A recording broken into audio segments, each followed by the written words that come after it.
उत्तर प्रदेश की बीजेपी सरकार को एक बार फिर से सुप्रीम कोर्ट से जबरदस्त झटका लगा है। आप यह भी कह सकते हैं कि कथित जाति धर्म पर राजनीति करने वालों को सुप्रीम कोर्ट ने उन्हें मुंह की खाने पर मजबूर कर दिया है। सुप्रीम कोर्ट ने दुकानदारों के आगे नेम प्लेट लिखे जाने पर उत्तर प्रदेश सरकार के आदेश पर रोक लगाते हुए कहा कि दुकानदारों को पहचान बताने की जरूरत नहीं है। दुकान मालिकों को नाम बताने की जरूरत नहीं है। दुकानदारों को सिर्फ खाने के प्रकार बताने की जरूरत है। मतलब यह है कि दुकान पर सिर्फ लिखे होने की जरूरत है कि वहां मांसाहारी खाना मिलता है या फिर शाकाहारी खाना। दरअसल सोमवार को सर्वोच्च न्यायालय में उत्तर प्रदेश, उत्तराखंड और मध्य प्रदेश सरकार के उस आदेश पर सुनवाई हुई जहां सरकारों द्वारा आदेशित किया गया था कि कांवड़ यात्रा मार्ग पर सभी खाने पीने की सामग्री बेचने वाले दुकानदारों को, होटलों मालिकों को अपना नाम दुकान के आगे प्रदर्शित करने होंगे। प्रदेश सरकारों के आदेश के मामले पर सुप्रीम कोर्ट में सुनवाई हुई। सुनवाई के बाद कोर्ट ने यूपी प्रशासन के अंतिम फैसले पर रोक लगा दी। कोर्ट ने यह कहा कि दुकानदारों को पहचान बताने की जरूरत नहीं है। दुकान मालिकों को नाम बताने की जरूरत नहीं है। दुकानदारों को सिर्फ खाने के प्रकार बताने की जरूरत है। मतलब यह है कि दुकान पर सिर्फ लिखे होने की जरूरत है कि वहां मांसाहारी खाना मिल रहा है या फिर शाकाहारी खाना। कोर्ट ने इस मामले में उत्तर प्रदेश, उत्तराखंड और मध्य प्रदेश सरकार को नोटिस जारी कर जवाब तलब भी किया है। दरअसल उत्तर प्रदेश सरकार के इस आदेश के बाद कई सारी याचिका सुप्रीम कोर्ट पहुंचा। NGO Association of Protection of Civil Rights द्वारा भी याचिका दाखिल की गई। हालांकि बाद में टीएमसी सांसद महुआ मोइत्रा ने भी इस आदेश के खिलाफ याचिका दायर की, जिसे अभी सुनवाई के लिए सूचीबद्ध किया गया है।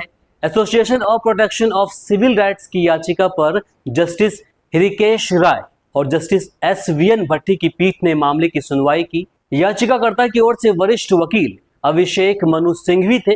कोर्ट में क्या कुछ हुआ, आपको एक झलक बताते हैं।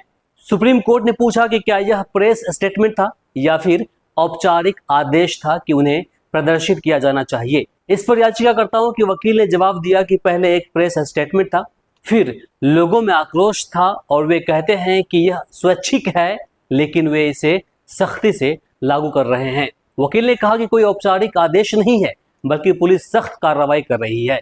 याचिकाकर्ताओं की ओर से पेश वरिष्ठ वकील अभिषेक मनु सिंघवी ने कहा कि यह एक छद्म यानी बनावटी आदेश है।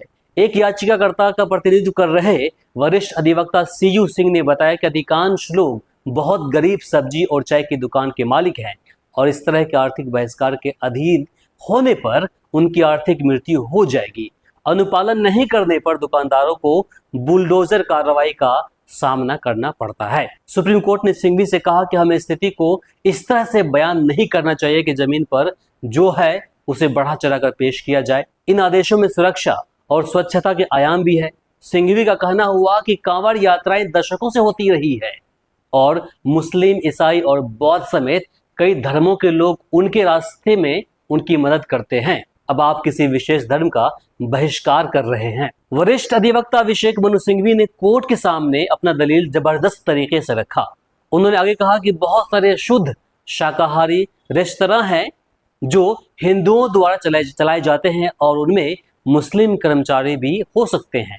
क्या मैं कह सकता हूं कि मैं वहां जाकर नहीं खाऊंगा क्योंकि खाना किसी न किसी तरह से मुस्लिमों या दलितों द्वारा छुआ जाता है। इस प्रकार सुप्रीम कोर्ट को मानना पड़ा कि जो आदेश सरकारों ने जारी किया है वे लोकतंत्र के लिए सही नहीं है और फिर इसे वापस लेने के लिए आदेश दे दिए। बाकी इसे लेकर आप क्या सोचते हैं कमेंट बॉक्स में लिखकर जरूर बताएं। इस वीडियो को अधिक से अधिक शेयर करें ताकि बाकी लोगों तक जानकारी पहुंच पाए। आप देख रहे थे वी आवर्स न्यूज़ और वी आवर्स न्यूज़ बिहार। नमस्कार, शब बखैर।